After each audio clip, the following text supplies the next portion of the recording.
السلام علیکم، welcome to my channel novel ہے وائس۔ تمام ویڈیو اپڈیٹس کے لیے میرے چینل ناول ہے وائس کو سبسکرائب کر کے بیل نوٹیفیکیشن کو آن کر دیں۔ آئیے سنتے ہیں آج کی ویڈیو میں مصنفہ مہوش علی کا ناول عہد الفت، ایپیسوڈ نمبر 11۔ اف اللہ اللہ دیکھے تجھے اندھے انسان۔ ایئرپورٹ کے ہال میں جہاں وہ آخری بار اپنی کزن اور اس کے شوہر سے مل کر پاکستان کے لیے روانہ ہونے والی تھی، آخری اناؤنسمنٹ پر وہ بھاگتی جا رہی تھی کہ سامنے سے آفت نما وجود سے ٹکراؤ پر کرا اٹھی۔ او ناٹ اگین! حیدر بیگ کندھے پر رکھتے دل سے کرا اٹھا اس بندریا کو سامنے دیکھ کر۔ مطلب پھر سے تماشا۔ رک ابے! اسے بھاگتے دیکھ کر وہ جھٹ کر اس کے سامنے آئی، حجاب سامنے لمبو کو دیکھ کر آگ بگولا ہو گئی۔ تم چمٹی میرے ہاتھوں شہید ہو جاؤ گی۔ وہ ابے لفظ پھر سے سنتا نیچی آواز میں اس پر چڑھ دوڑا۔ تم ہاتھی میرے پاؤں تلے مسلے جاؤ گے۔ وہ اس پر چڑھ دوڑی اور دونوں ایک دوسرے کو خوخار نظروں سے گھورنے لگے۔ میں نے سنا ہے سفر کے دوران دعا قبول ہوتی ہے، تو میں دعا کروں گا کہ یہ زمین پر رینگتی چیمٹی مجھے دوبارہ کبھی نہ دکھے۔ حیدر کا دل کیا اسے جہاز سے نیچے پھینک دے، اور اس سے بھی خطرناک خیال حجاب کے تھے۔ میں دعا کروں کہ ہم سب بچ جائیں اور تو ہاتھی اوپر سے گر کر کسی پہاڑ پر لٹک کر مر جائے۔ وہ اسے ناخنوں سے نوچنے کی تیاری میں تھی۔ کیا جاہلیت ہے، مجھے سمجھ نہیں آ رہا میں کیوں فالتو بکواس سن رہا ہوں۔ وہ اس کی جاہلیت پر کرا اٹھا اور ظاہری طور پر تمسخر سے بولا کہ حجاب گھورنے لگی، مطلب خود عورتوں والی بددعائیں دے رہا تھا۔ وہ جاہلیت نہیں، اور اس نے کہا تو وہ جاہلیت ہے۔ چل چل نکل، تیرے منہ کون لگے گا؟ وہ نفرت سے گویا ہوئی۔ جتنا تمہارا 2 فٹ کا قد ہے، اس حساب سے تمہارا منہ بھی اتنا ہوگا، تو سوری میں چھوٹے منہ ٹیسٹ نہیں کرتا۔ وہ اسے سرخ ساکت لال بھبوکا چھوڑ کر آنکھوں پر سیاہ گوگل چڑھا کر آگے بڑھ گیا، اور حجاب کا تو منہ کھلے کا کھلا رہ گیا۔ اس نے بغیر آس پاس کی پرواہ کی اپنا موبائل کھینچ کر اس کی پیٹھ پر مارا، پر وہ اثر لیے بغیر وہاں سے نکل گیا کیونکہ اسے جلدی تھی، اور وہ تیش میں اپنے موبائل کو لات مارتی اپنا ہی نقصان کیے آگے بڑھی۔ چل بیٹا، میرے ملک ہی چل رہا ہے، وہاں ہاتھ لگ جا، پھر تیرے اس ہاتھی کے منہ میں اپنی جوتی ٹھونسوں گی تو دیکھنا کمینے۔ ڈیڈ سے کہہ کر تمہارا وہ حشر کرواؤں گی کہ تم سسکو گے معافی کے لیے۔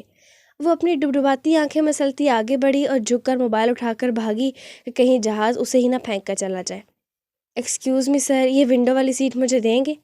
منہ پر میگزین رکھے اس مکمل سیاہ پینٹ سیاہ شرٹ جو اس کے وجود سے چپکی ہوئی تھی، اس کا پیر ہل رہا تھا، منہ پر بک رکھی تھی۔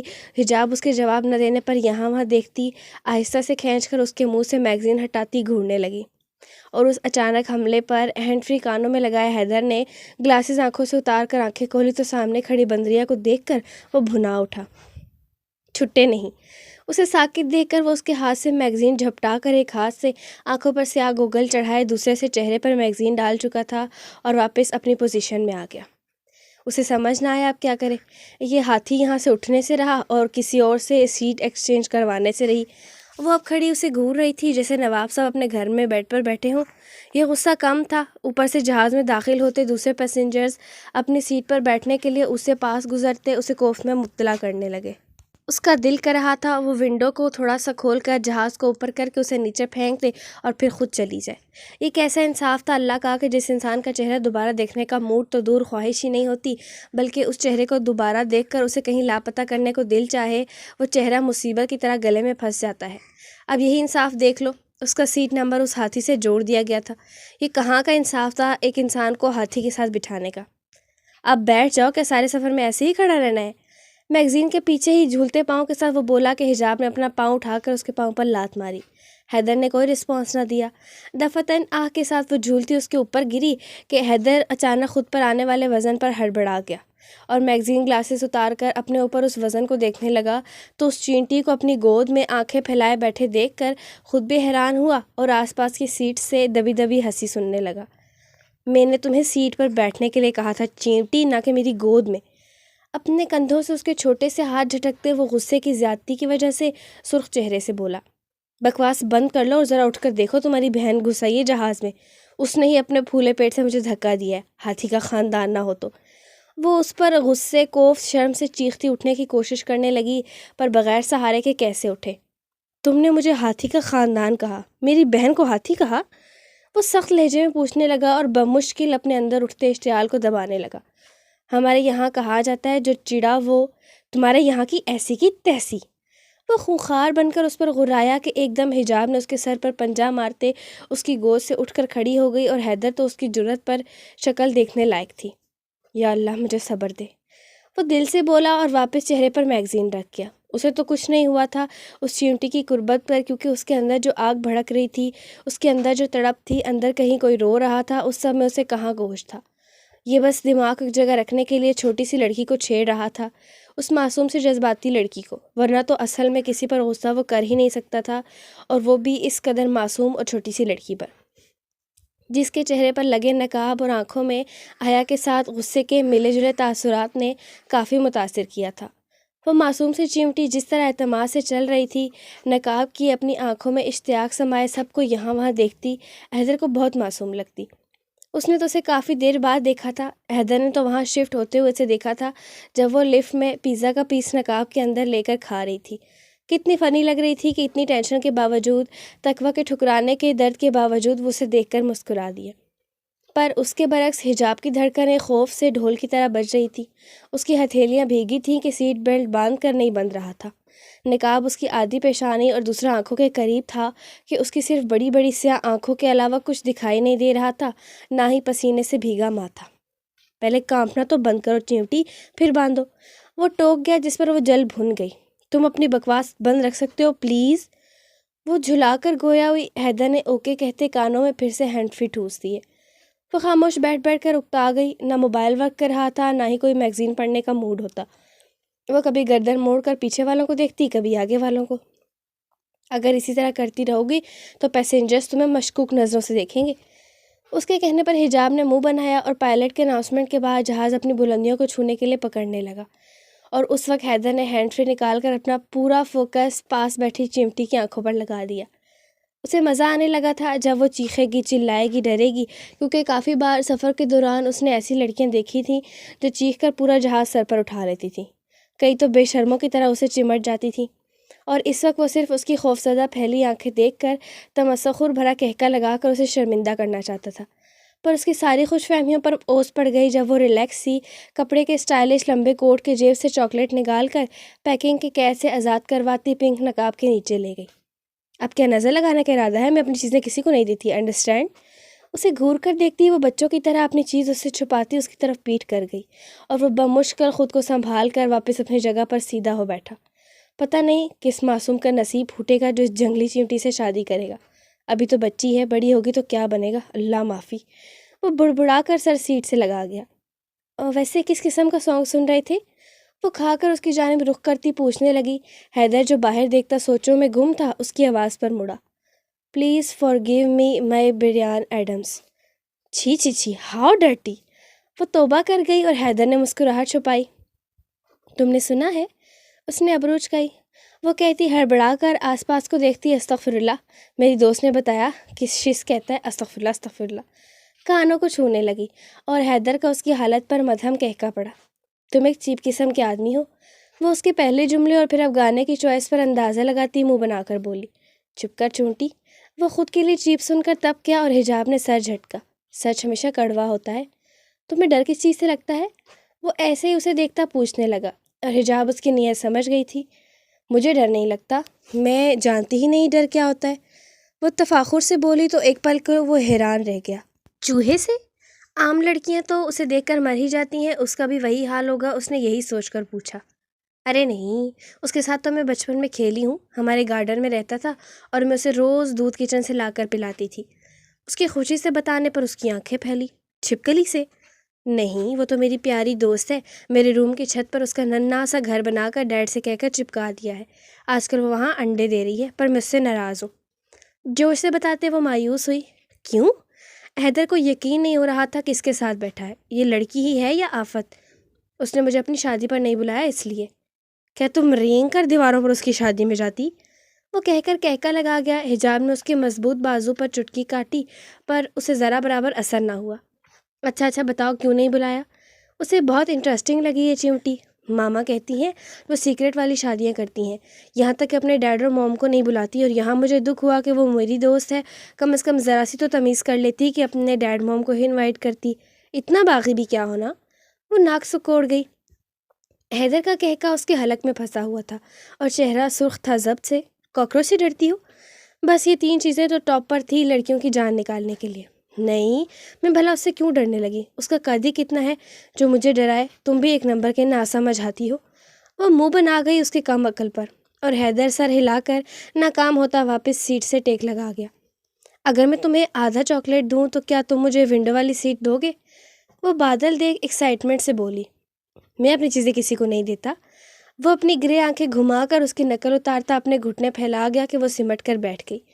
یہ تمہارے دادا کی جائیداد نہیں مسٹر ہاتھی، اگر نہیں دینی تو نہ دو، مرو جا کر اپنی سیٹ پر، اور اپنے اونٹ کے گھٹنے دور رکھو میری پہنچ سے، ورنہ اگلے لمحے نیچے تڑپتے ملیں گے۔ وہ اپنی ٹوٹی اسکرین والی موبائل اس کے گھٹنے پر مارتی بولی کہ حیدر نے اسے دیکھا۔ دھمکی تو ایسے دے رہے ہو جیسے 20 کی بھتیجی ہو اور آسمان پر رینگتی چیونٹی۔ وہ دانت پیس کر بولا اور حجاب نے تفاخر سے گردن اکڑائی، اور فلائٹ کے لینڈ ہونے پر حیدر کو پورا یقین ہو گیا کہ یہ معمولی یہ چھوٹا پٹاخہ نہیں، انٹرنیشنل پٹاخہ تھی، نڈر چیونٹی۔ اور پھر وہ وقت بھی آن پہنچا جب کلمہ پڑھ کر حیدر کی اس سے جان چھوٹی، اور اپنے نام کا بورڈ ڈرائیور کے ہاتھ میں دیکھ کر اپنا بیگ اس کی طرف پھینکتا گاڑی کی ڈرائیونگ سیٹ پر بیٹھا اور ڈرائیور مسکراتا فرنٹ سیٹ پر۔ حجاب بھاگتی اپنے ڈیڈ سید قاسم شاہ کے گلے سے لگی۔ آہ میری شہزادی بٹیا۔ انہوں نے محبت سے اسے اپنے سینے سے لگایا اور اتنے دنوں کی پیاس بجھائی۔ موم کہاں ہے ڈیڈ؟ وہ صرف اپنے ڈیڈ کو دیکھتی پوچھنے لگی۔ وہ آپ کے لیے چاکلیٹ والا کیک بیک کر رہی ہیں۔ وہ مسکراتے بولے کہ اس کے منہ سے یاہو نکلا۔ حامد شاہ اور سید قاسم شاہ دونوں آپس میں کزن بھائی تھے۔ حامد شاہ کے 2 بچے تھے، مہکار اور حیدر شاہ، اور قاسم شاہ کی صرف ایک ہی بیٹی تھی، حجاب شاہ، لاڈلی اور بہادر سے ان کی شہزادی، جو اس وقت FSC کے ایگزام سے فارغ ہو کر گھر میں بور ہوتی اپنی کزن کے پاس گئی تھی گھومنے، اور ڈیڈ موما کی یاد آنے پر جلدی ہی واپس بھاگ گئی۔ سید قاسم شاہ ایک زمیندار تھے۔ وہ 2 ہی بھائی تھے، ایک سید قادر شاہ، ان کی ایک بیٹی تھی رمشا جس کے پاس ابھی حجاب گئی تھی، دوسرا رمشا سے بڑا ایک بیٹا تھا قدیر شاہ جس کی ایک بیٹی تھی اور بیوی کی کچھ سال پہلے ہی ڈیتھ ہو گئی تھی۔ بیٹی بھی اب 5 سال کی تھی اور خود وہ 40 سے اوپر تھا، اور اب اس کی ضد تھی کہ حجاب جو بھی 18 سال کی ہوئی تھی اس سے شادی کرنی ہے۔ سید قاسم شاہ پر اپنے بھائی کا اصرار بڑھتا جا رہا تھا کہ وہ پریشان ہو گئے تھے، اوپر سے بگڑے بھتیجے کی حالت جو ہر وقت نشے کی حالت میں رہتا تھا۔ کیسے دیتا اپنے پھول جیسی بچی اس کی جس کی خود 5 سال کی بیٹی اور عمر 40 سال ہو گئی۔ انہوں نے اپنی بچی کو تو دور ہی رکھا تھا اس سب سے، پر وہ بچی نہیں تھی کہ اپنے بھائی جیسے گندے کزن کی آنکھوں میں ہوس نہ پہچانتی۔ اس نے ڈیڈ سے کہہ کر اس کا اپنے گھر آنا بند کروا دیا تھا، جس پر وہ اور بگڑ گیا، اور اب اسے جلد از جلد حجاب سے شادی کرنی تھی کسی بھی حالت میں۔ سید قاسم اور ان کی زوجہ بے حد پریشان تھے اور سمجھ نہیں پا رہے تھے کیا کریں۔ آپ کی ماما آپ کو ایک شرط پر ہی کیک دیں گی اگر آپ نے پہلے سے کوئی چاکلیٹ نہیں کھایا ہوگا۔ سید قاسم نے اسے آگاہ کیا۔ وہ ہڑبڑا گئی۔ میں تو کتنے دن ہوئے ڈیڈ کھانا چھوڑ دی چاکلیٹ، وہ مایوسی سے بتانے لگی۔ سن کر بہت دکھ ہوا بیٹا جانی، پر یہ نقاب سے ذرا چاکلیٹ تو صاف کر دو۔ ان کے کہنے پر وہ بوکھلا کر اپنے نقاب کو دیکھنے لگی جس پر چاکلیٹ کا دھبا تھا۔ پہلے تو حجاب کھسیا گئی، پر پھر مدھم کہکا پڑا اس کا۔ سید قاسم شاہ نے اس کا سر اپنے سینے سے لگایا اور گھر کے پوش میں ڈرائیور کی گاڑی روکنے پر وہاں پہلے سے اپنے بھائی کی لینڈ کروزر کھڑی دیکھ کر ان کا دل دکھ گیا، اور انہوں نے کھلکھلاتی اپنی شہزادی کو دیکھا۔ کبھی کبھی خونی رشتے بھی خون کے دشمن بن جاتے ہیں۔ وہ دانیال کے سینے پر سر رکھے اس کے سینے کے گھنے بالوں میں انگلیاں چلا رہی تھی، اور کبھی کبھی ہلکا سا ایک بال پکڑ کر کھینچتی اپنی ہی سوچوں میں گم تھی۔ وہ سو گیا تھا، ایک ہاتھ اس کی نازک کمر میں ڈالے اسے اپنے حصار میں لے کر، اور عائشہ اس کے سینے پر سر رکھے جاگتی خوفزدہ تھی کہ اگر پھپھو کو کچھ بھی شک ہوا تو۔ وہ گھبرا کر اٹھ بیٹھی۔ کیا ہوا؟ اس کے اچانک اٹھنے پر دانیال کی بھی آنکھیں کھل گئی اور گھمبیر بھاری لہجے میں پوچھنے لگا۔ کتنا اچھا لگ رہا تھا اس کے نرم روئی جیسی انگلیوں کا لمس اپنے سینے پر کہ دل کر رہا تھا وہ ایسی ہی پڑی رہے، اتنا آرام آ رہا تھا۔ عائشہ اس کی طرف پیٹھ کیے بغیر دیکھے جواب دیے اپنی شرٹ درست کرتی اس سے سلوٹیں دور کرنے لگی اور ہاتھوں سے اپنے بالوں کا جوڑا بنانے لگی۔ دانیال مسکراتا اس کے کترائے شرم جھجک پر اس کے جھیپے جھیپے روپ کو دیکھ رہا تھا۔ کہاں جا رہی ہو؟ وہ اس کے بازو کو پکڑ کر کھینچتا اپنے حصار میں بھر کر کروٹ بدل گیا کہ وہ سانسیں روک کر رہ گئی۔ پھپھو اٹھ جائیں گی، پلیز جانے دیں، وہ ابھی روشن دان سے ہلکا ہلکا اندھیرا دیکھ کر بولی، اور دانیال نے گھول کر اس کے لال چہرے کو دیکھا۔ تمہارا دماغ ابھی ٹھکانے نہیں آیا؟ وہ غصے سے پوچھنے لگا۔ آپ کچھ بھی کریں، آپ کو ذرے سے اس کی محبت نہیں چھیننے دوں گی، وہ پتھر ہوتی بولی۔ اور دانیال کا دل کیا سر تھام لے، مطلب رسی جل گئی مگر بل ابھی تک نہ گیا۔ تمہیں اس کی عادت بتاؤں؟ اس کے چہرے سے بال پرے کرتے، بےتابی سے اس کے نقوش کو دیکھتے، جھک کر اس کی ٹھوڑی پر لب رکھے کہ وہ گھبرائی سی آنکھیں میچتی اس کے شانوں کو تھام گئی۔ کون سی عادت؟ اس کے دور ہونے پر وہ بگڑے تنفس کو بحال کرتی پوچھنے لگی۔ یہی کہ وہ نہ بٹی ہوئی چیزیں لیتی ہے نہ ہی اترن، ان سب سے اسے سخت نفرت ہے۔ اور رہی پھپھو جان، تو انہیں تو جلد ہی معلوم ہو جائے گا جب اچانک ہی تمہیں، وہ پتہ نہیں کیا کنڈیشن ہوتی ہیں جب لڑکی پریگننٹ ہوتی ہے، ابکائیاں، الٹیاں اور دل کا خراب ہونا، رنگ زرد پڑنا، اور بھی بہت کچھ ہوتا ہے شاید۔ اور پھپھو جان تو عمر رسید خاتون ہے، وہ تو آج ہی تمہیں پکڑ لیں گی تمہارے ان سرخ گالوں سے۔ وہ کسی ماہر کی طرح اپنی معلومات سے سنا رہا تھا اور عائشہ کا دل کیا اس کی اس طرح کی بے باکیوں پر ڈوب مرے۔ یہ زکام بھی تو ہو سکتا ہے، گالوں کا لال ہونا۔ لرزتی پلکوں سے اس نے مدھم آواز میں احتجاج کیا۔ دانیال نے کچھ دیر سوچا۔ جاؤ، خود ہی معلوم ہو جائے گا۔ اس کے چہرے پر جھکتے، اس کی آئندہ کے لیے خوف سے پھیلی خمار آلودہ آنکھوں میں دیکھتے، شدت بھری جسارت کرتا اٹھ گیا اور وہ اچھل کر رہ گئی۔ وہ پریشان سی کپڑے نکالتے اس کی پشت کو دیکھتی رہی، اور جب اس کی نظروں کی تپش دانیال نے اپنی پشت پر محسوس کی، گہرا سانس بھر کر مڑا اور اسے دیکھنے لگا۔ عائشہ اس کی بولتی نظروں پر ہڑبڑا کر اٹھی اور دوپٹہ خود پر پھیلا گئی۔ وہ سر جھٹک کر مسکراتا باتھ روم میں بند ہو گیا اور وہ اٹھ کر لب بھینچتی بیگ اور سوٹ کیس گھسیٹ کر لے جانے لگی۔ اس نے ایک نظر باتھ روم کے بند دروازے کو دیکھا اور آہستہ سے اس کے روم سے نکل گئی۔ لاؤنج میں وہی اندھیرا پھیلا ہوا تھا۔ وہ شکر خدا کا کرتی آہستہ سے روم میں ڈرتے ڈرتے داخل ہوئی اور سامنے بیڈ پر دیکھا جہاں پھپھو کسمسا آ رہی تھیں۔ عائشہ کی تو خوف سے سانسیں رک گئی۔ اس نے ڈرتے ڈرتے زریش کو دیکھا، وہ سو رہی تھی۔ تب اس کی سانسیں بحال ہوئی اور بیگ سوٹ کیس دیوار کے پاس رکھتی ان میں سے ایک پنک کلر کا سوٹ نکال کر باتھ روم میں بند ہو گئی اور کچھ ہی دیر بعد فریش ہو کر باہر نکلتی اپنے بالوں کو ڈرائی کرنے لگی۔ اس نے سوچ لیا تھا وہ پھپھو اور زر کا سامنا کم ہی کرے گی اور گھر کی صفائی بہانے سے کرتی رہے گی، اور اگر میں ماں بن گئی اور پھپھو کو معلوم ہو گیا تو؟ اس نے اپنے پیٹ پر ہاتھ رکھا، تب اس کے رونگٹے کھڑے ہو گئے۔ تب تک میں کیسے بھی کر کے دانیال کو منا لوں گی اور میں اپنے ماں باپ کے گھر چلی جاؤں گی، پھر کیسے ہی مجھے ماریں گی؟ وہ دونوں پر نظریں ڈالتی بالوں کو باندھ کر صوفے پر آ بیٹھی، جب اس کی نظر سائڈ ٹیبل پر رکھے اپنے ماں باپ کی فریم فوٹو پر گئی، آنکھیں بھر آئی۔ کیا ماں باپ ایسے ہوتے ہیں کہ اولاد چاہے موت ہی کیوں نہ دے دے پر جاتے جاتے بھی اسے خوش رکھنے کی جدوجہد کرتے جائیں گے، چاہے پھر وہ آخری سانسیں ہی کیوں نہ ہو؟ اٹھ کر وہ فوٹو اپنے سینے سے لگاتی روتی ہوئی صوفے پر لیٹ گئی۔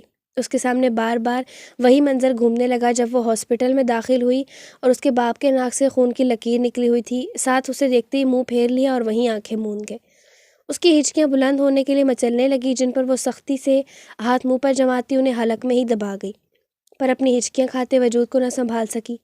زریش اسے کب سے دیکھ رہی تھی اور اس کی حالت دیکھتے اس کا دل کر رہا تھا جائے اور اسے خود میں چھپا لے، پر بخار نے اس میں اتنی ہمت ہی نہ چھوڑی تھی کہ اٹھ ہی سکے۔ بے بسی سے اپنی ماں کو دیکھتی رہ گئی۔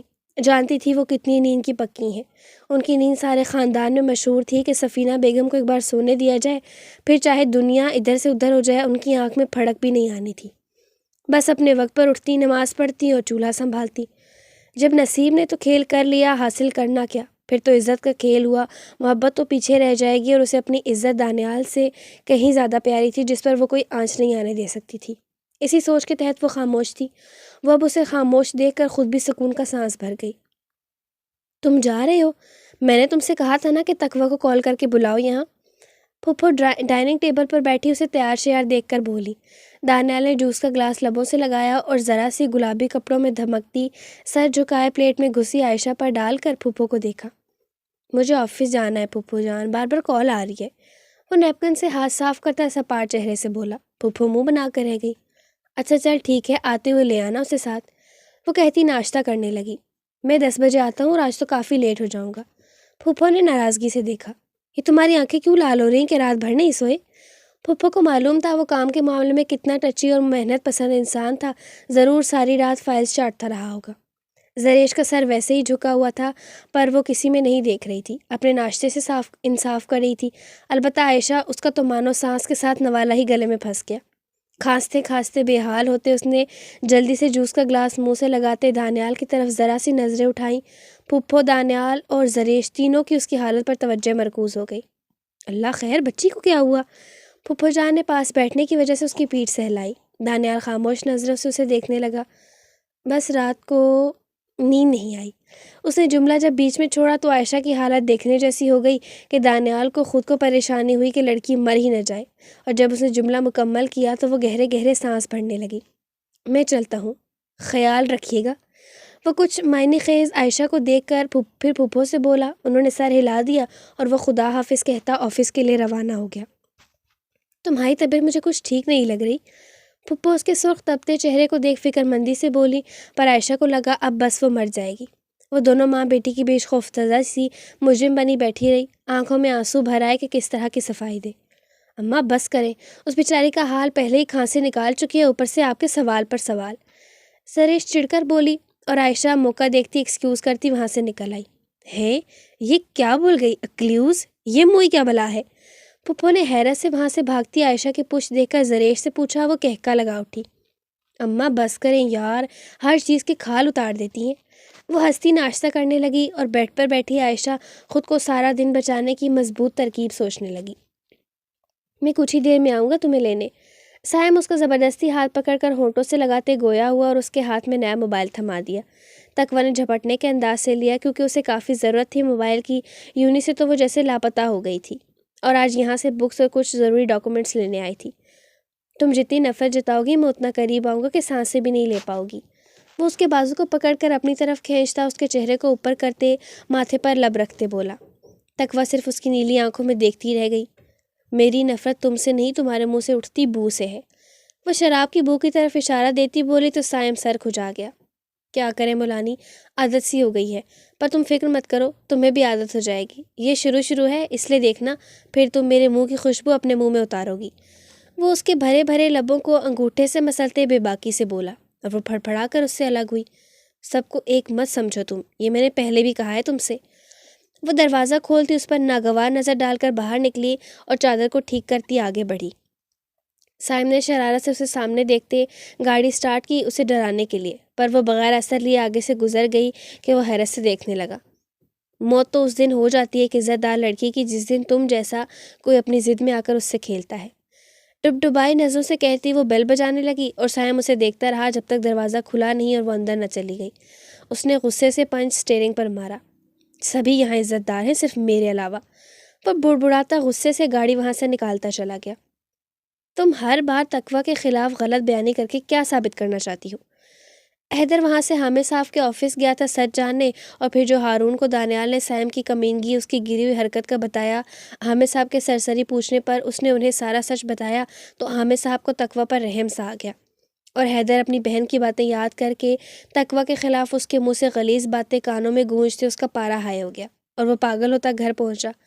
مہکار نے کچھ ٹھٹک کر اسے دیکھا اور کوک نے ناگواریت سے اسے کب سے سر پر کھڑی یہ بنا دو وہ بنا دو جیسے کوئی ترسی مخلوق تھی، جینا حرام کر دیا تھا سارے نوکروں پر چیختے۔ انہیں اپنے پاؤں کی دھول سمجھتی، پانی منگوانے کے لیے بھی انہیں 2 دفعہ ہاتھ دھلواتی، حالانکہ وہ انہی کے پاس کوارٹر میں رہتے تھے پوری صفائی کے ساتھ، پر اس میڈم کے لہجے سے ہی محسوس ہوتا تھا جیسے ملازموں سے اسے گھن آتی ہو۔ ان کے ہاتھ کا پکا کھاتی پیتی بھی تھی، پر موقع ملتے ان سے نفرت کا اظہار بھی کر دیتی۔ اگر ملازموں کے سر پر اپنے بڑے صاحب اور چھوٹے صاحب کا شفقت بھرا ہاتھ نہ ہوتا تو اب تک وہ دہلیز پر تھوک کر چلے جاتے، پر حامد صاحب اور حیدر کی سوچتے مجبور ہو جاتے۔ اتنے پیارے شفقت بھرے انسانوں کے لیے اس چڑیل کو جھیلنے کے لیے تیار ہی تھے۔ اب اچانک سر پر حیدر کے آ کر دھاڑنے پر وہ گھبرا گئی اور اسے سامنے دیکھ کر حیران بھی ہوئی۔ اس نے تو سوچا تھا وہ یہاں کبھی نہیں آئے گا، پھر یہ یہاں کیوں آیا؟ حالانکہ عام حالات میں محبت بچھڑے تو شہر ہی چھوڑ دیتے ہیں، اور اپنے بھائی کو سامنے دیکھ اس کا منہ تک بن گیا۔ وہ اپنے ڈیڈ سے پیپر سائن لینے والی تھی۔ اس نے اپنے نام سے پوری جائیداد کے پیپرز بنوا کر رکھ لیے تھے کہ ساحل جب بڑا ہوگا تو اس کے نام کر دے گی۔ 2-3 بار وہ حامد صاحب کے پاس لے بھی گئی تھی سائن کروانے، پر ڈر کر واپس آ گئی کہ کہیں پکڑی گئی تو یہاں سے دھکے مار کر نکالی جائے گی اور یہ عیش آرام سارے دھرے کے دھرے رہ جائیں گے۔ میں نے جو سچ تھا وہ بتایا تھا تمہیں، وہ منہ پھیر کر بولی۔ مت کرو ایسا مہکی کہ آخر میں پچھتاوے ہی رہ جائیں۔ وہ دکھ سے بولا۔ اسے اپنی ہی بہن سے نفرت ہونے لگی تھی، کیسے ایک عورت ہو کر دوسری عورتوں کے دامن پر کیچڑ اچھالتی ہے۔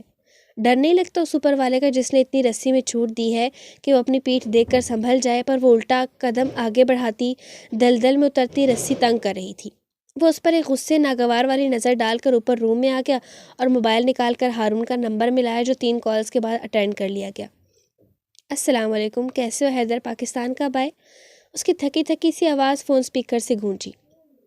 ہارون نے مسکرا کر پوچھتے اپنا ماتھا مسلا۔ دانیال اس کے سامنے ہی چیئر پر بیٹھا اس کی بکھری حالت کو دکھ سے دیکھ رہا تھا۔ اسے یقین ہونے لگا تھا کہ عورت چاہے تو مرد کو سنوار دے اور چاہے تو توڑ دے، سارا کھیل اس کے ہاتھ میں ہوتا ہے جب شادی ہو کر دونوں کی ڈوری ایک ساتھ باندھ دی جاتی ہے اور وہ ڈوری عورت کے ہاتھ میں تھمائی جاتی ہے کہ لے تو چاہے اب اسے تا حیات اپنی سانسوں سے ملا کر اس کی حفاظت کر جس میں تیرے شوہر کی سانس سے عزت ہے، اور تو چاہے تو اسے کاٹ دے۔ بے وفائی صرف مرد نہیں، بے وفائی عورت بھی کرتی ہے۔ لازمی نہیں کسی غیر مرد سے مل کر بے وفائی کی جائے۔ بے وفائی صرف یہی نہیں کہ بے وفائی کا مطلب یہ ہے کہ کسی غیر مرد یا عورت سے ملنا بے وفائی ہے۔ عورت اپنے شوہر کو حقوق کے لیے ذلیل کرے، اسے اپنے ساتھ کے لیے ترسائے، شوہر کو گھر چھوڑ کر باپ کے گھر چلے جانا، بغیر کسی بات شور پر واویلا مچانا، اپنے حق سے محروم رکھنا، یہ سب بھی گناہ کے زمر میں آتا ہے، اور اس سب کا گناہ بھی اس پر پڑے گا جب اس کی طرف سے مایوسی ملے گی اور مرد باہر منہ ماری کرے گا۔ اور یہاں تو صرف بات شوہر کی نہیں، ایک ماں مقام ساس کی بھی تھی جو گھٹنوں کے در سے چل نہیں پا رہی تھی اور وہ سارا گھر اس کے سر ڈال آئی تھی۔ یہاں بات اس معصوم کی تھی جو دونوں کے پیار کو ترستا کھلونے کی طرح کبھی اپنے ماں کے پاس تو کبھی باپ کے پاس بھٹک رہا تھا۔ ایسے میں اس کا یوں گھٹ گھٹ کر رونا، اس کا تنہائی میں تڑپنا سب گناہ بن کر اس پر نازل ہو رہا تھا جو ان تینوں کو تڑپائے دولت کی ہوس میں باپ کے در پر پڑی تھی۔ دانیال نے اس کے آگے سے لیپ ٹاپ اور فائل اٹھا کر خود ٹائپ کرنے لگا اور اسے ریلیکس ہو کر آرام سے باتیں کرنے کو کہا۔ میری چھوڑو ہارون بھائی، آپ کب آ رہے ہیں مہکار کو لینے؟ پاؤں کو شوز سے آزاد کرواتے وہ غصہ دبا کر آرام سے بولا۔ جب وہ کال کرے گی، اس نے مسکراتے کہا، پر اس کی مسکراہٹ میں کانچ سی چبھن تھی۔ سامنے کام کرتے دانیال نے بخوبی محسوس کی تھی اور اسے سخت غصہ آیا اس عورت پر۔ پتہ نہیں کون سی مصیبت تھی کہ نہ اس کے دوست کی زندگی سے دفع ہو رہی تھی نہ ہی آ رہی تھی۔ خود تو پھانسی کے پھندے پر چڑھی ہوئی تھی، اس کے دوست کو بھی لٹکایا ہوا تھا۔ اللہ ایسی عورت کو ہدایت دے۔ باقی بات بہت آگے نکل آئی تھی کہ اس کے جو آثار نظر آ رہے تھے اس میں اسے ہارون کی فکر ہونے لگی۔ کیا مطلب ہارون؟ وہ کال کرے گی پھر لے جاؤ گے تم دونوں؟ اپنا نہیں تو ساحل کا ہی سوچ لو، اس نے کیا بگاڑا ہے تم لوگوں کا؟ اپنی نادانی میں اسے کیوں توڑ پھوڑ رہے ہو؟ اب کی بار وہ اس کے ہارے ہوئے لہجے پر غصے سے دھاڑا۔ ہارون نے گہرا سانس بھرتے موبائل کو دیکھا۔ دیکھو حیدر، تمہاری غیر موجودگی میں 3 بار آ چکا ہوں تمہاری بہن کو لینے، پر اس نے ہر بار مایوس لوٹا دیا۔ اب کی بار میں نہیں، وہ خود آئے گی۔ اگر وقت کے پہلے پہنچ گئی تو ٹھیک ہے، میرے گھر کے دروازے کھلے رہیں گے، اگر نہیں تو جس طرح دل کے بند ہو گئے ہیں ویسے ہی گھر کے بھی بند ہو جائیں گے۔ اس نے کہتے کال ڈسکنیکٹ کر دی اور حیدر کے کانوں میں اس کے لفظ سائیں سائیں کرنے لگے۔ وہ غصے سے بھرا مہکار کے سر پر پہنچا جو اسے سیڑھیوں پر ہی مل گئی۔ کیوں کر رہی ہو ایسا؟ جا کیوں نہیں رہی اپنے شوہر بیٹے کے پاس؟ اپنا اشتعال ضبط کرتے بولا کہ مہکار اسے دیکھ کر پہلے ٹھٹکی پھر غصہ ہوئی۔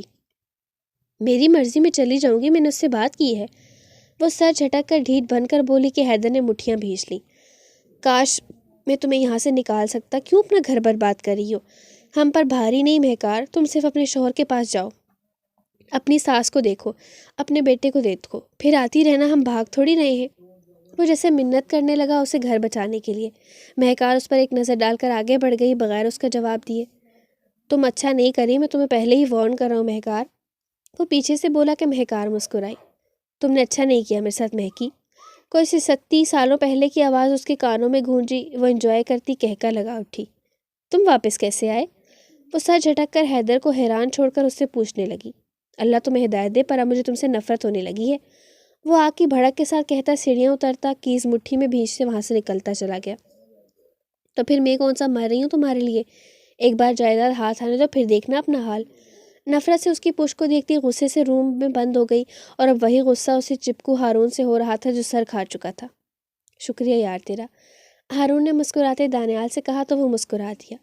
ویسے آج بڑے دانت نکل رہے ہیں تیرے، پہلے تو ایسے بیٹھا ہوتا تھا جیسے گھر سے اسکول کے لیے جوتے مار کر ابا نے بھیجا ہو۔ وہ آنکھیں سکیڑ کر اسے دیکھتا بولا تو اس کی بات پر نہ چاہتے ہوئے بھی دانیال کہکا لگا اٹھا۔ کیا بکواس کر رہا ہے، میں کب ایسا ہوتا تھا؟ اس نے اپنے گھنے شہد رنگ بالوں میں انگلیاں پھیری اور ایبرو چکایا۔ تیری یہ ادائیں دیکھ کر مجھے بھابھی پر ترس آ رہا ہے۔ اس کی آنکھیں گھما کر معنی خیزی سے کہنے پر دانیال ہنس پڑا اور فائل اس کے سر پر ماری۔ کچھ رحم کر اس پر، بہت کمزور سی ہے معصوم بھابھی، اور کمینے تو خود کو دیکھ، پھیلا ہوا سانڈ لگ رہا ہے۔ وہ اس کی چوڑی جسامت پر چوٹ کر دانیال کو چھت پاڑ کیکا لگانے پر مجبور کر گیا۔ بہت پٹے گا مجھ سے کمینے۔ وہ پیپر ویٹ اس کی طرف پھینکتا مصنوعی غصے سے بولا، جس پر ہارون نے کہکا لگاتے بڑی مہارت سے خود کو شہید ہونے سے بچاتے پیپر ویٹ تھام لیا۔ دانیال کی نظروں کے سامنے چھن سے صبح والا گلابی کپڑوں میں اس کا دمکتا سراپا لہرایا۔ اس نے بے ساختہ ہی انگوٹھے کے نچلے لبوں کے نیچے ہلکی شیو پر مسلا کہ اس کی حرکت پر ہارون نے مسکراہٹ دبائی۔ پہلا نشہ، پہلا خمار، نیا پیار ہے، نیا انتظار۔ وہ اسے چھیڑنے کے لیے گنگنایا کہ دانیال ہوش میں آ کر اس کی بکواس سنتے جھپٹ کر اس کے سر پر پہنچا اور اسے گلے سے پکڑ کر اٹھاتے ایک پنچ اس کے پیٹ میں مارا کہ ہارون کی کراہ کے ساتھ پھر دونوں کے کہکے ایک ساتھ پڑے۔ چل آجا، نئی شادی کا نیا خمار مبارک ہو، وہ کہتا اسے کھینچ کر سینے سے لگا گیا۔ وہ شکر کر رہا تھا عائشہ کا جس نے اسے اس اذیت سے نکالا اور سکون بخشا، ورنہ تو اس کی بکھری حالت پر وہ خود پریشان تھا کہ وہ ہاتھ سے ہی نہ نکل جائے پاگل شاگل ہو کر۔ تو بڑا کمینہ ہے ہارون، وہ جھیم کر کھسے آ گیا۔ ہاں ہاں ہاں، بس تیری یاری کا اثر ہے، اس نے کہکا لگاتے دانیال کی پیٹھ پر مکہ مارا، جس پر دانیال نے دونوں اس کے گرد بازو کو زور سے دبایا کہ ہارون کرا اٹھا۔ ابے چھوڑ سانڈ، میں نے نہیں کھائے مکھن شکھن، وہ کرا کر تڑپ اٹھا اور دانیال ہنستا ہوا دور ہوا۔ مجھے تو بھابھی پر ترس آ رہا ہے، کمینے ساری پسلیاں ہی توڑ دی ہیں، ہارون اپنی پسلیاں سہلاتا درد سے بولا۔ دانیال مسلسل اس کی حالت پر ہنس رہا تھا۔ آگے سے کسی سانڈ کو شادی کا خمار مبارک کہنے سے پرہیز کرنا، ورنہ اس سے بھی برا حال ہو جائے گا۔ اور رہی بات تیری بھابھی کی، تو وہ معصوم بچی ہے جسے بچوں کی طرح ہی ٹریٹ کرنا پڑتا ہے، وہ بے شرمی سے آنکھ دبا کر کہتا فائل اٹھا کر وہاں سے نکلا، اور ہارون اس کی خوشیوں کی دعائیں کرتا سدا ایسی ہی مسکرانے کے لیے ہاتھ اوپر کو اٹھاتا مسکرا دیا۔ کہیں آنکھوں کا کونا بھیگا تھا اپنی ماں کی حالت اور بیٹے کی رات کی سسکیوں سے۔ وہ جانتا تھا مہکار کیوں باپ کے در پر پڑی ہے، پیسوں کے لیے، دولت کے لیے، جو اسے ہارون کی سوکھی سیلری میں نہیں مل سکتی تھی۔ اگر ایسا ہی تھا تو کیوں ضد کی، کیوں چیخ چیخ اس سے محبت کے دعوے کیے؟ کیا اتنا ہی پیار تھا؟ انشاءاللہ مہکار، جب تم اپنی دولت پا لوگی تب میں تمہیں کہیں نظر نہیں آؤں گا۔ ہائے میری بچی، ہائے میری سونی بٹیا رانی، پھپھو کو تو بالکل بھول ہی گئی۔ وہ اسے چما چاٹی کر کے آخر میں رو پڑی کہ تقویٰ بوکھلا گئی۔ پھپھو جان روئیں تو مت، ایسا نہیں ہے، وہ خود اپنے حال سے نڈھال تھی، قسمت نے ایسے شخص کی جھولی میں ڈال دیا تھا کہ جسے سمجھنا اس کی بس سے باہر تھا۔ وہ کبھی سامنے گلاب کی طرح نکھری بیٹھی عائشہ کو دیکھتی، کبھی مرجھائی سی زریش کو۔ اسے دانیال کی ٹینشن ہونے لگی کہ پتہ نہیں بیچارے نے کیسے ہینڈل کیا ہوگا، پر زریش آپی کے حال سے تو لگ رہا تھا وہ ساری حقیقت سے واقف ہو چکی ہے، البتہ پھپھو اپنی ہی ٹینشن لیے بیٹھی تھی۔ اب وہ کیا کہتی سائم کو کہ 2 منٹ رکو، میں پھپھو کو بلا لوں، پھر نکاح کرنا۔ اس کا سر درد سے پھٹ رہا تھا، وہ زریش سے ہیلپ لینے کا اشارہ کرنے لگی۔ اماں اب کچھ تو عقل کریں، بیٹی شادی کے بعد گھر آئی ہے اور آپ ایسے رو رہی ہیں کہ بس، اس نے منہ بنا کر کہا تو سفینہ بیگم ہڑبڑا کر تقویٰ کا منہ چوم لیا۔ اللہ پناہ میں رکھے میری شہزادی کو، لاکھوں میں ایک ہے اور رب پاک نے اس کے نصیب میں سونے کیے ہیں، سائیں سے شادی کروائی ہے، میں نے تو آج تک نہیں دیکھا اسے، صرف نام سنا ہے۔ رے تقویٰ کیسا ہے میری دہی رانی؟ پھپھو نے اس کا چہرہ ہاتھوں کے پیالے میں بھرا جس پر تقویٰ نظریں جھکا گئی۔ اسے ابھی بھی خود پر اس کی بدبودار نشے والی سانسیں محسوس ہو رہی تھیں اور لبوں پر اس کی بے دردی والی حرکت کا کہ اس کا سارا چہرہ سرخ ہو کر تمتما اٹھا۔ ہائے ماں صدقے، پھپھو اس کے سرخ چہرے کو شرم سمجھ کر سینے میں بھیج گئی اور زریش کی دبی دبی ہنسی فضا میں گھل گئی۔ البتہ اس کی حالت عائشہ سمجھتی اس کی آنکھیں بھر آئیں تو آہستہ سے اٹھ کر وہاں سے آ گئی اور روم میں آ کر رونے لگ گئی۔ جس نے اتنا کچھ کیا، اس کی ازدواجی زندگی اتنی آسان، اور جس نے ہمیشہ سب کا بھلا چاہا، سب کے مسکرانے کی جتن میں خود کو مشین بنا ڈالا، اس کے ساتھ کیوں ایسا؟ یا اللہ، یہ کیسا انصاف ہے؟ وہ ہاتھوں میں چہرہ چھپا کر سسک اٹھی۔ اپنے رب سے کبھی بھی شکوہ مت کیا کرو عرشی، کیا پتہ اس کے پاس انصاف بھی ہماری بھلائی کے لیے ہو۔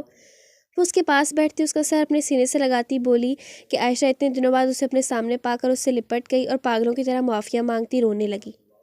کیا کر رہی ہو پاگل؟ اس کی حالت دیکھ کر تقویٰ بوکھلا گئی اور اسے خود میں سما گئی۔ آئی لو یو تقویٰ، وہ اس کے گال پر کس کرتی اپنی محبت اس پر واضح کر رہی تھی کہ تقویٰ مسکرا دی۔ مجھے لگتا ہے تمہیں یہ بھائی سے کہنا چاہیے۔ اس کی شرارت پر عائشہ کی پلکیں لرز اٹھی، وہ چھوٹی سی سرخ ناک سکڑتی منہ پھیر گئی۔ تم تو ایسی کمینی ہو کہ چھپ کر شادی کر دی، مجھے یاد بھی نہیں کیا۔ اس نے دکھ سے اس کی طرف دیکھ کر شکوہ کیا تو تقویٰ حیرت سے دیکھا۔ کیا تمہیں پتہ میں نے کیسے شادی کی ہے؟ پھپھو بھی شکوہ کر رہی ہیں کہ میں نے انہیں شادی میں نہیں بلایا، جبکہ سب جانتے ہیں کہ ایک لڑکی جب راستے سے اٹھوا لی جائے تو یا وہ کسی کیچڑ کے ڈھیر پر ملے گی یا قید میں۔ اس نے تلخ حقیقت پسند ہو کر کہا تو عائشہ کا منہ کھل گیا۔ پر دانی، اس کی آواز پھنس گئی۔ کیا دانی؟ عائشی بتاؤ، بھائی نے کیا کہا سب سے؟ اسے کندھوں سے تھام کر بولی۔ صرف تمہارے بھائی نہیں، تمہارے گاؤں کی پتہ نہیں کون سی آغا جانی ہے، انہوں نے بھی کہا ہے کہ تمہارا نکاح سائم سے کروا دیا ہے، اسے اس کی ماں کی چلاکی سے بچانے کے لیے۔ اس کی بات پر تقویٰ مسکرا دی، زخمی سی مسکراہٹ تھی لبوں پر، اور اس نے سارا کچھ وقفے کے بعد عائشہ کو سنایا کہ ٹھنڈا لاتی زریش بھی شرشدر رہ گئی۔ تمہیں معلوم ہے تمہارے بھائی بہت روتے ہیں، رات کو بھی جب اپنی فیملی کا بتا رہے تھے تو تمہارے ذکر پر ان کی آنکھوں میں آنسو آ گئے۔ عائشہ نظر جھکائے اسے بتانے لگی، کیونکہ ایک نئی زندگی کی شروعات سے پہلے دانیال نے اسے اپنی ہر عادت، کمزوری، برائی، فیملی سب کچھ سے واقفیت دی تھی کہ کل کلاں سے کوئی گلا نہ رہے۔ جانتی ہو وہ بہت حساس دل کا مالک ہے، پلیز اس کا خیال رکھنا عائشہ، وہ میرے دل کے بہت قریب ہے، اور میں نے جو اس کا دل دکھایا ہے تم وہاں پر اپنی محبت سے مرہم رکھ دینا، کرو گی نا؟ اس کی بات پر عائشہ نے تڑپ کر نظریں اٹھائیں تو سامنے دروازے پر کھڑی زریش کو دیکھ کر اس کی سانسیں تھم گئی۔ تقویٰ اس کی گلابی سے سفید رنگت دیکھ کر گردن گھمائی تو دروازے پر زریش آپی کو دیکھ کر وہ مسکرا دی۔ زریش کا دل کیا کھینچ کر اسے دو لگائے، اتنے زخم کھانے کے بعد بھی مسکرا رہی تھی۔ وہ اس کی حالت سمجھتی ڈبڈبائی آنکھوں سے اندر داخل ہوئی کہ عائشہ نے اپنے لرزتے لبوں پر زبان پھیری۔ میں پھپھو کے پاس جاتی ہوں۔ ہاتھ مسلتی اپنی ابتر سانسوں کے درمیان آہستہ سے اٹھ کھڑی ہوئی اور کترائی سی وہاں سے تقویٰ کی سنے بغیر نکل گئی۔ اسے کیا ہوا؟ وہ حیرت سے بولی کہ زریش ہنس پڑی۔ تمہارے بھائی نے مشکل میں ڈالا ہے بچی کو، وہ جوس کا گلاس اس کے لبوں سے لگاتی بولی۔ کیا مطلب؟ وہ اس کی شرارت نہ سمجھی۔ ہاں ہاں ہاں، جب سے رات کو دانیال کے روم سے آئی ہے مجھ سے اور اماں سے ایسے چھپ کر بھاگ رہی ہے جیسے ہم CID کے آدمی ہوں، وہ کہکا لگا کر بولی، اور تقویٰ سمجھتی اس کے کندھے پر مکہ رسید کر گئی۔ بہت بدتمیز ہے آپی، اسے شرم دلانی چاہیے پر زر کندھے اچکا گئی۔ اس کی آنکھوں میں پانی کی لکیر دیکھ کر تقویٰ آگے بڑھ کر اسے گلے لگا گئی۔ آنسو پھسل کر زر کے گالوں پر گرا پر وہ نوئی نہیں زخمی سا مسکرا دی۔ سن، مجھے دکھ نہیں ہو رہا کہ دانیال نے ایسا کیوں کیا، مجھے خوشی ہو رہی کہ میں نے جس سے محبت کی وہ ایک مفاد پرست انسان نہیں۔ اس کی بات سنتے تقویٰ نے اس بات میں سر ہلایا اور آنکھیں صاف کی۔ تم آ جاؤ واپس تقویٰ، جو انسان تمہیں شروع میں عزت سے رخصت نہ کروا سکا اور کیا تمہیں اتنی بڑی زندگی کی راہ میں عزت دے گا، اس سے پہلے بہت دیر ہو جائے، لوٹ آؤ۔ وہ اس کا چہرہ تھام کر بولی تو تقویٰ سر ہلا گئی۔ بس کچھ وقت بعد آپی، اس کے بعد آ جاؤں گی۔ وہ گہری سوچ میں ڈوب کر بولی اور زریش اسے دیکھ کر خاموش رہ گئی۔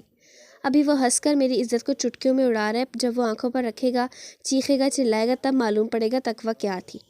اس نے روتے ہوئے اپنی آنکھیں مس لی اور زریش نے اسے خود سے لگایا۔ ابھی وہ اپنے ڈاکومنٹس بکس لے کر بیٹھی ان سے باتیں کر رہی تھی کہ باہر سے تیز تیز ہارن کا گاڑی کا ہارن بجنے لگا۔ یہ کون ہے بدماش؟ پھپھو نے ناگوارے سے پوچھا کہ تقویٰ چادر سنبھالتی اٹھ کھڑی ہوئی۔ پھپھو جان، وہ ہیں، وہ آہستہ سے بولی۔ پھپھو کچھ حیران ہوئی پر حیرت چھپا گئی۔ اچھا بچہ شاید جلدی میں ہے، پہلے اسے یہاں بلا لے، میں ملنا چاہتی ہوں۔ پھپھو خوشی سے کہتی اٹھی۔ تقویٰ سر ہلا گئی۔ آپ کو پھپھو جان بلا رہی ہیں؟ وہ دروازہ کھول سائم سے بولی جو گاڑی سے نکل کر بیل بجانے والا تھا۔ اور جو تمہیں میں بلا رہا ہوں اس کا کیا؟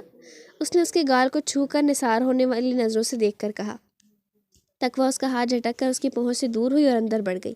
ناچار منہ بنا کر اسے بھی پیچھے آنا پڑا، پر آنے سے پہلے ہی وہ منہ میں فریش ماؤتھ والی پوڑی کھانا نہیں بھولا اور ہتھیلی پر پھوکے چھوڑ کر منہ کی بدبو چیک کرنے لگا، اور یہ سب دیکھتی تقویٰ کی آنکھوں میں افسوس پھیل گیا، جس پر سائم نے دیکھتے آنکھیں دبائیں۔ وہ اپنے بالوں پر ہاتھ پھیر کر انہیں سیٹ کرتا، جیکٹ کے بٹن بند کرتا، شریف لڑکا بن کر اندر داخل ہوا، کیونکہ گاؤں کی صورتحال اور تقویٰ سے اس کی شادی کی باتوں سے رضا اسے آگاہ کر چکا تھا۔ السلام علیکم، وہ سلام کرتا اندر داخل ہوا اور پھپھو تو اسے دیکھ کر نہال ہو گئی۔ وعلیکم السلام۔ پھپھو نے اس کے سر پر ہاتھ پھیرا اور وہ اس کے لیے سر کو خم دے گیا۔ زریش اسے دیکھتی حیران تھی کہ اس طرح کا لڑکا کیا ایسا ہوگا۔ عائشہ خاموش سی پاس کھڑی تھی۔ کچھ دیر کھڑے کھڑے حال احوال کے بعد وہ ان سے اجازت لینے کا اور پھپھو نے کھانے پر اصرار کیا پر وہ انکار کر گیا۔